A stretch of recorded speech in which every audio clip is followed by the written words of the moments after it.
Hello, my lovely darlings. I hope you all are doing so good. And a very warm welcome to all of you to কাকলির হেসেল। আজকের recipe যেটা বানাবো সেটা হচ্ছে পেঁয়াজ পটল বা পেঁয়াজ মানে পটলেরই একটা recipe, just a pointed goat recipe, but at the same time today I'm going to use some secret ingredient and I'll make it special. So chalo, without wasting time, let's get started. নিয়েছি 2-4টে মেথির দানা, 2টো কাঁচা লঙ্কা, গোটা গরম মশলা আর একটা তেজপাতা। নিয়েছি 12 থেকে 10-12টা মতো রসুন, একটা টমেটো, হাফ ইঞ্চি মতো আদা। আমি একসাথে এগুলোকে বেটে নেব। একটু মোটা মোটা করে আমি পেঁয়াজটাকে কেটে নিয়েছি। এখানে পটল নিয়েছি 7-8টা, সেটাকে আমি জাস্ট একটু খোসাটা অল্প করে ছাড়িয়ে নিয়েছি। একটা পাত্রের মধ্যে আমি হলুদ গুঁড়ো, লাল লঙ্কার গুঁড়ো, কাশ্মীরি লঙ্কার গুঁড়ো, 1 চামচ জিরের গুঁড়ো এবং 1 চামচই ধনের গুঁড়ো দিয়ে একটু জল দিয়ে আমি ভালো করে গুলে এটাকে একটা পেস্ট মতো করে রেখে দেব। কড়াইয়ের মধ্যে সামান্য একটু সাদা তেল আমি গরম করে নিয়েছি। এবার এর মধ্যে আমি একটু নুন আর সামান্য একটু হলুদ দিয়ে কেটে রাখা পটলগুলোকে আমি দিয়ে একটু মোটামুটি রং ধরা পর্যন্ত ভেজে নেব।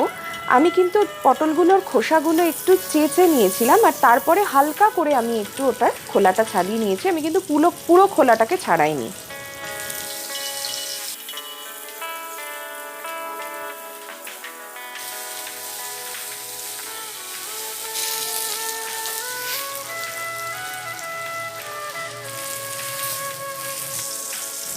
পটলগুলো ভালো করে ভাজা হয়ে গেছে। আমি এগুলোকে তুলে নিয়ে এর মধ্যে আরেকটু সর্ষের তেল দিয়ে দেব এবং দিয়ে তার মধ্যে প্রথমেই মেথির দানাটা দিয়ে দেব এবং দিয়ে দেব তেজপাতা। গরম মশলাটাকে আমি জাস্ট একটু গুঁড়ো করে নিয়ে একটু থেতো করে নিয়ে আমি একটু সুন্দর গন্ধ হওয়া পর্যন্ত ভেজে নিয়েছি। এবার স্লাইস করে রাখা অনিয়নটা দিয়ে মোটামুটি লাল লাল করে আমি এটাকে ভেজে নেব।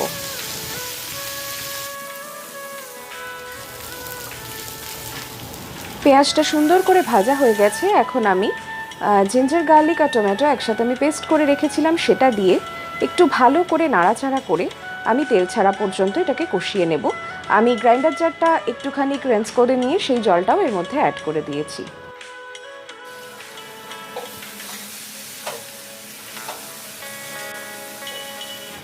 মশলাটা থেকে মোটামুটি ভালো মতো ভাজা হয়ে গেছে। এখন আমি গুলে রাখা ড্রাই স্পাইসেসগুলো দিয়ে ভালো করে নাড়াচাড়া করে আমি তেল ছাড়া পর্যন্ত কষাবো।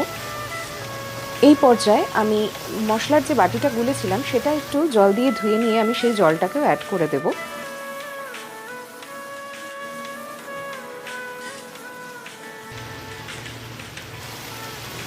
মশলাটা আরও কিছুক্ষণ কষতে লাগবে, যদিও তেল ছাড়া হতে শুরু করেছে।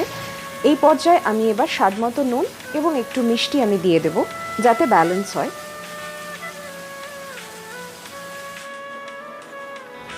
বোঝাই যাচ্ছে একটা কালচে লাল ধরনের একটা রং এসে গেছে, মশলাটা সুন্দর হয়ে গেছে। এখন আমি যে বলেছিলাম আমার সিক্রেট ইনগ্রেডিয়েন্টটার কথা, সেটাই এটা হচ্ছে প্রন পেস্ট বা চিংড়ি বাটা। আমি সেটাকে দিয়ে এবার মশলার সাথে সমস্ত কিছু খুব সুন্দর করে ঢাকা চাপা দিয়ে আমি ভালো করে এটাকে কষিয়ে নেব।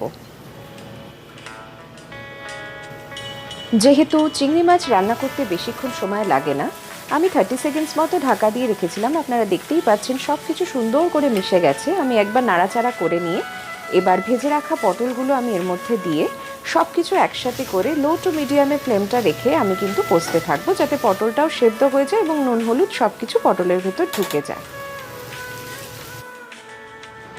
মিনিট 5-7 পরে আমি ঢাকাটা খুলে চেক করে নিয়েছি। বেশ সুন্দর করে সমস্ত কিছু মিশে গেছে আর মশলাটাও একদম শুকিয়ে গেছে, মানে সুন্দর করে কষা কষা হয়ে একটা তেল ছাড়া ব্যাপার এসে গেছে।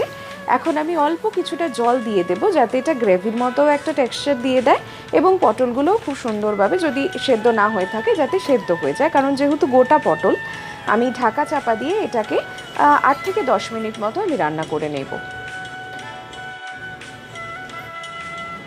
10 মিনিট হয়ে গেছে। ওয়াও, একটা অসম্ভব সুন্দর গন্ধ ছাড়ছে। এর মধ্যে কিছু দেওয়ার দরকারই লাগে না, তবে ফিনিশিং টাচের জন্য জাস্ট 2টো কাঁচা লঙ্কা, একটু সামান্য গোটা গরম মশলা বাটা আর হালকা একটুখানি ঘি দিয়ে, যেহেতু নিরামিষ তরকারির মানে পটল যেহেতু নিরামিষ তরকারি, সেই হিসেবে একটু সামান্য ঘিয়ের গন্ধ, আর চিংড়ি মাছের সাথে ঘিয়ের গন্ধ ভীষণ ভালো যায়, তাই দিয়ে আমি একদম গ্যাসের ফ্লেমটাকে বন্ধ করে দেব এবং এটাকে 10 মিনিট মতো আমি প্রায় ছেড়ে দেব একটু রেস্ট নেওয়ার জন্য। অপূর্ব স্বাদের পেঁয়াজ পটল চিংড়ি বাটা দিয়ে is just ready to serve. শুকনো ভাতের সাথে ভীষণ খেতে ভালো লাগে। তোমরা বাড়িতে বানাও, কেমন লাগলো কমেন্ট করে আমাকে জানিও। যদি তোমরা নিজেরা এইভাবে বানিয়ে থাকো সেটাও আমায় জানাতে ভুলো না। সুস্থ থাকো তোমরা সবাই, ভালো থাকো তোমরা সবাই, আত্মীয় পরিজন প্রিয়জনদের নিয়ে খুব আনন্দে তোমাদের দিনগুলো কাটুক। দেখা হবে খুব শিগগিরই একটা নতুন রেসিপি নিয়ে, নতুন একটা ভিডিওতে। Till then, bye bye all.